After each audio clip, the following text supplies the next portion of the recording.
சந்திரசேகரன் நாமம் வாழ்க, சங்கரன் ஈஸ்வரன் திருவடி வாழ்க. அன்பின் வடிவாயிருப்பவன் வாழ்க, அம்பலவாணன் அவன் புகழ் வாழ்க. கண்கள் 3 உடையவன் வாழ்க, காலம் 3 உணர்ந்தவன் வாழ்க. விண்ணும் மண்ணும் தந்தவன் வாழ்க, விரிசடை கொண்ட பரமன் வாழ்க.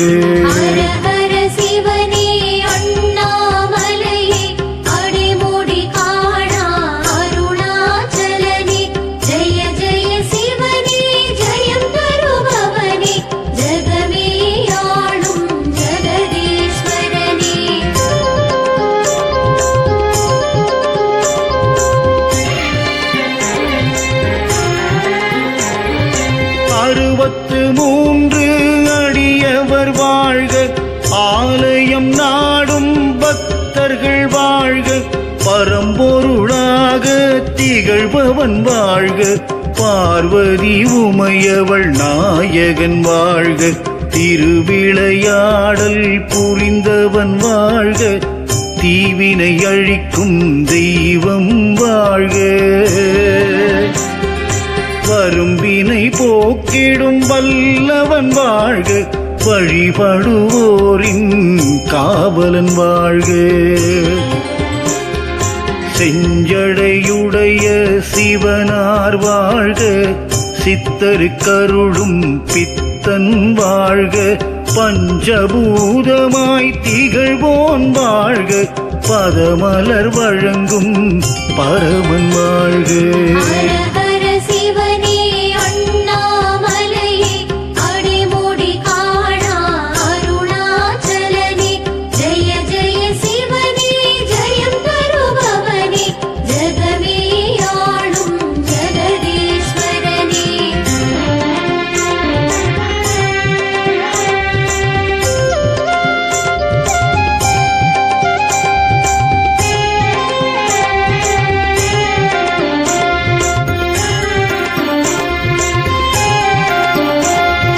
தோட்டத்தில் வாழை இலையினை பறிக்க பாலகன் ஒருவன் சென்றிடும் வேளையில் அரவம் தீண்டி உயிர் துறந்தானே. அனைவரின் கண்களை கலங்க வைத்தானே. வீதியின் வழியே நாவுக்கரசர் வருகின்ற போது அழுகுரல் கேட்டு நடந்ததை அறிந்தார், மனமே துடித்தார். நம சிவாயனை ஒரு முறை நினைத்தார். பாடலை பாடி பாம்பினை அழைத்து நஞ்சினை வெளியே எடுத்திட வைத்தார். இறையருள் பெற்ற சிவனடியாராய் இன்றும் அவரை உலகம் வணங்கும்.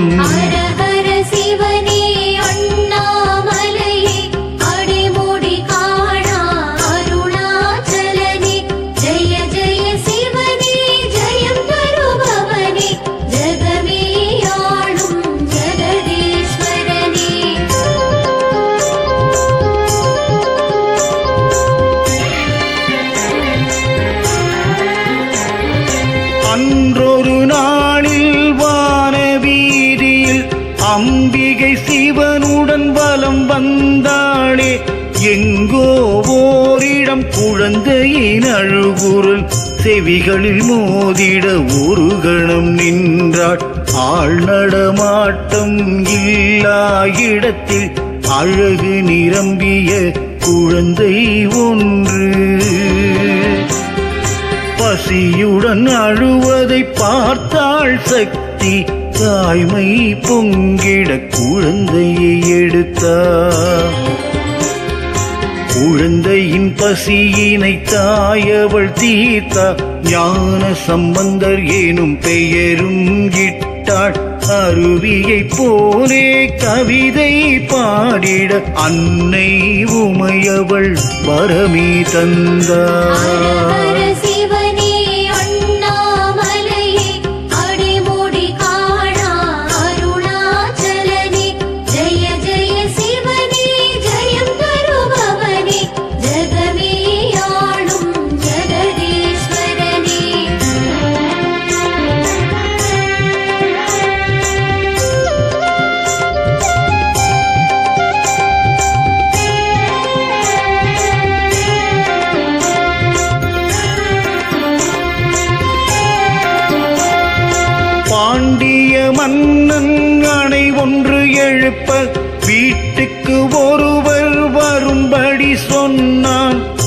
எட்டுக்கு மண்ணை சுமக்கும்படியாய் அரசன் அன்று ஆணையிட்டான்.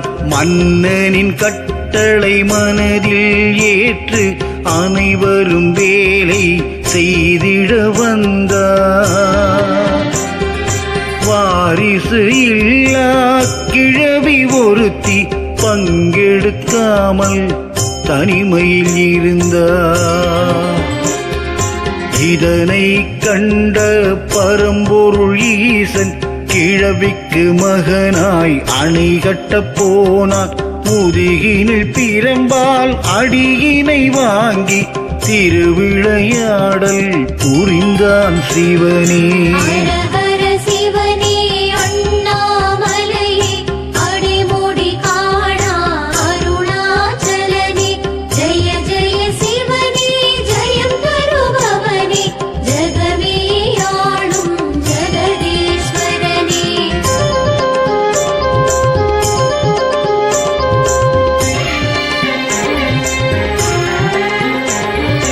பாண்டிய நாட்டு மன்னன் தனக்கு விசித்திரமான ஐயம் வந்தது.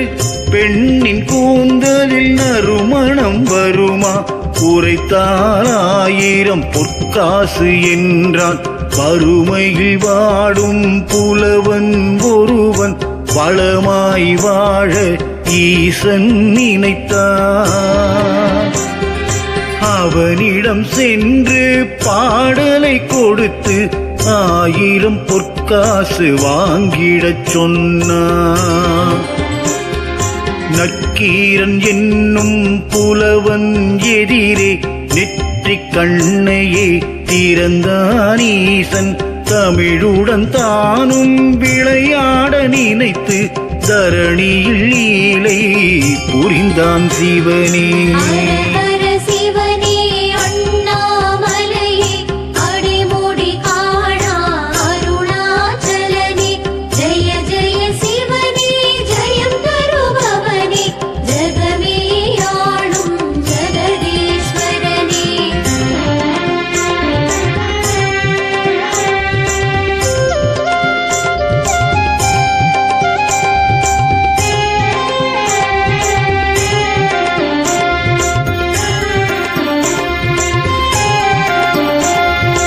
இசையில் மமதை ஏந்திய ஒருவன் பாண்டிய நாட்டினை வந்தடைந்தானே. பாடும் பாட்டுக்கு பரிசாய் இந்த பாண்டிய நாட்டை தரும்படி கேட்டான். தனக்கு நிகராய் எவருண்டு என்று தலைகனத்தோடு இருந்தவன் மனதை மாற்றிட சிவனே பாடிட வைத்தான். பாணபக்தரை வென்றிடச் செய்தான். எளியவன் பாடிய இசையினை கேட்டு இருமாப்புடையவன் எழுந்தோடினானே. அடியவர் வாழ்வில் 1000 லீலை அம்மையப்பனே புரிந்திடுவானே.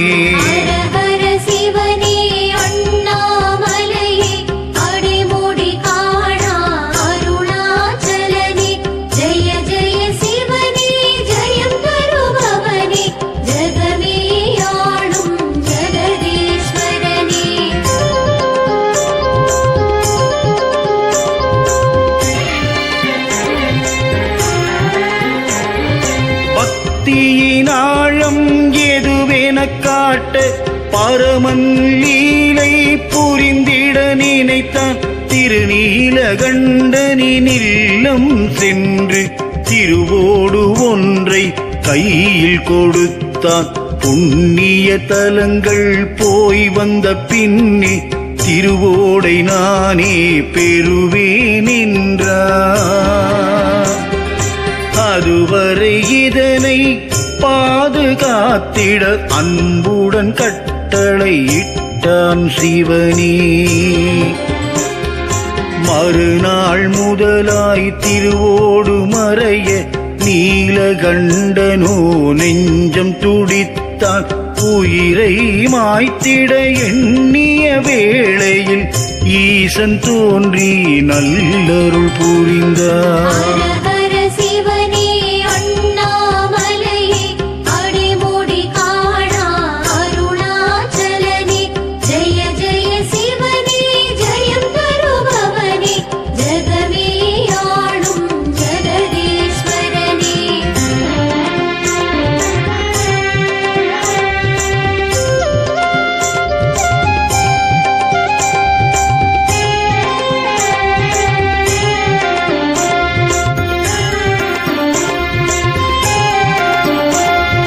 முன்பொரு நாள் சிவனடியார் ஒருவர் பக்தரின் இல்லம் நாடிச் சென்றார். பிள்ளை கரியை படைத்திடச் சொல்லி கட்டளையிட்டு காத்திருந்தாரே. பக்தர் தனது ஒரு ஆண் வாரிசு பிள்ளையை பலியிட முடிவெடுத்தாரே. சிரசை கொய்து கரியும் சமைத்து சிவனடியார்க்கு அன்புடன் படைத்தார். நடந்ததை அறிந்த நாயகன் ஈசன் நாடகம் தன்னை முடிவுறச் செய்து இறந்த பிள்ளையை உயிர்ப்பித்தாரே. பக்தரின் வீட்டில் அருள் பொழிந்தாரே.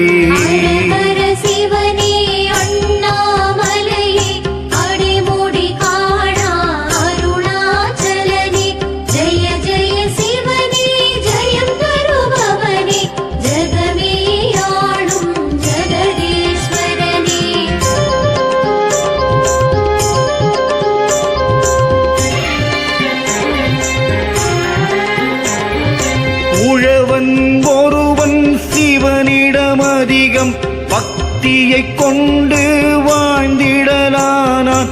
வருவோர்க்கெல்லாம் அன்னம் படைத்து பசிப்பிணி நீக்கும் மருத்துவனானான்.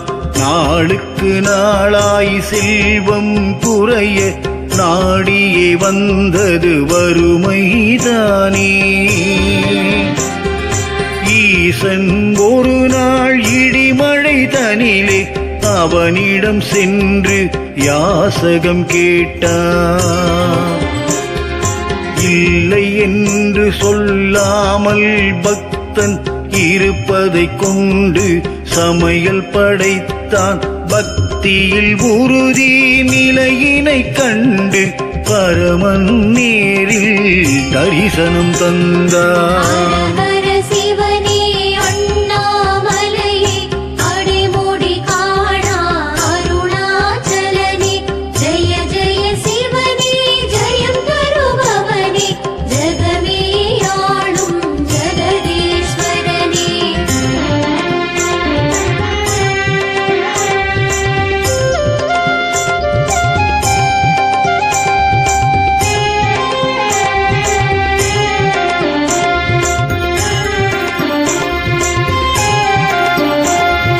கண்ணப்பர் என்றொரு அடியவர் இருந்தார். காட்டினில் வேட்டையாடியே வாழ்ந்தார். அங்கொரு இடத்தில் கவனிப்பாரற்று சிவனது விக்கிரகம் இருப்பதைக் கண்டார். சுத்தம் செய்து தீபம் ஏற்றி இரு கை குவித்து வணங்கியே நின்றார். வேட்டையாடிய விலங்கினை சமைத்து ஈசன் முன்னே படைத்திடலானார்.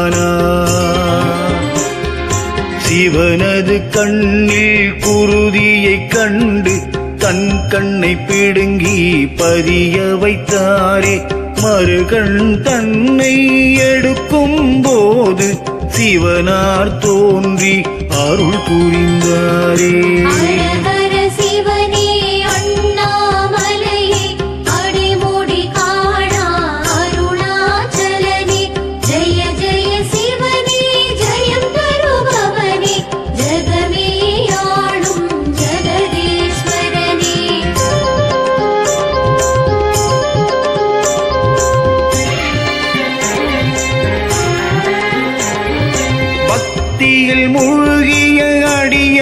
வாழ்க, பாவங்கள் நீக்கிடும் பரமனும் வாழ்க, சிக்கலை தீர்க்கும் சிவனார் வாழ்க, சிந்தையில் சிவனை வைத்தவர் வாழ்க, எல்லா உயிரிலும் இருப்பவன் வாழ்க, எளியவர் அன்பை ஏற்பவன் வாழ்க, பொல்லா பிணியை அழிப்பவன் வாழ்க, பூஜைகள் செய்திட மகிழ்வோன் வாழ்க, சோதனை செய்வதில் வல்லவன் வாழ்க, சொக்கநாதனாம் ஈசன் வாழ்க, பாத கமலத்தை பணிந்தவர் வாழ்க, பரம்பொருள் வழங்கும் திருவருள் வாழ்க.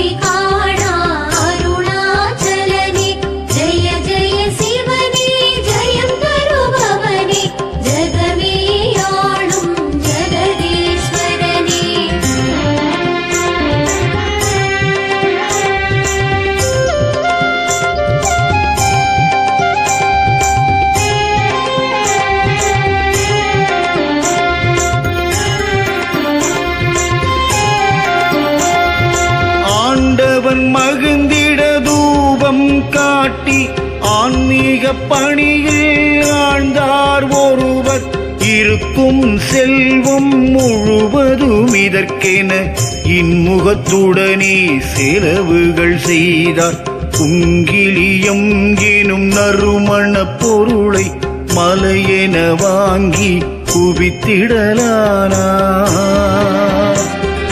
நாட்கள் நகர அனைத்தும் கரைந்து இயலா நிலைக்கு வந்திடலானார்,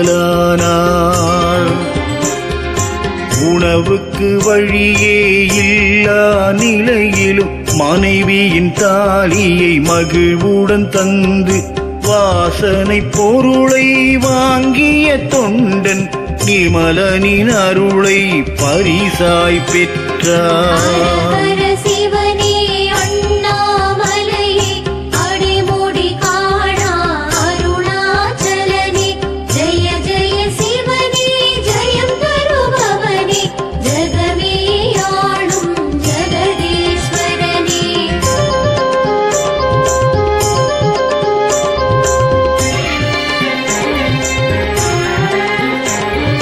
சிவனடியார்கள் எது கேட்டாலும் இல்லை என்றே சொல்லறியாமல் இருப்பதை கொடுத்து இறைப்பணி செய்து இனிதே வாழ்ந்தார் தொண்டர் ஒருவர், குழந்தை இல்லா குறையினை போக்க இறைவனை வேண்டி பெண் சிசு பெற்றார், பருவம் வந்ததும் திருமணம் முடிக்க நன்னாள் குறித்து காத்திருந்தாரே, திருமண பெண்ணின் எழில்மிகு கூந்தலை சிவனடியார் ஒருவர் கேட்ட மறுகணம் தந்தை அதனை அறுத்தே கொடுக்க சிவனார் தோன்றி ஆட்கொண்டாரே.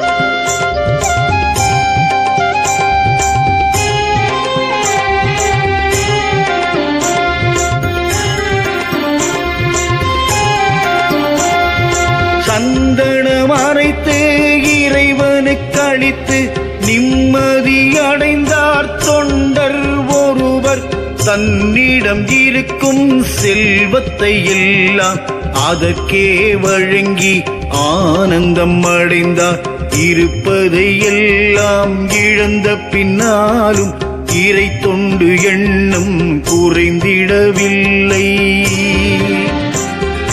சந்தனம் வருவதை விரும்பா சில பேர் தடுத்த தடுத்து நிறுத்தி தடை செய்தாரே. தன்கரம் தன்னை கல்லில் தேய்த்து பக்தியின் ஆழத்தை காட்டிடலானார். பொங்கும் குருதியை கண்டதும் ஈசன் தரிசனம் தந்து ஆட்கொண்டாரே.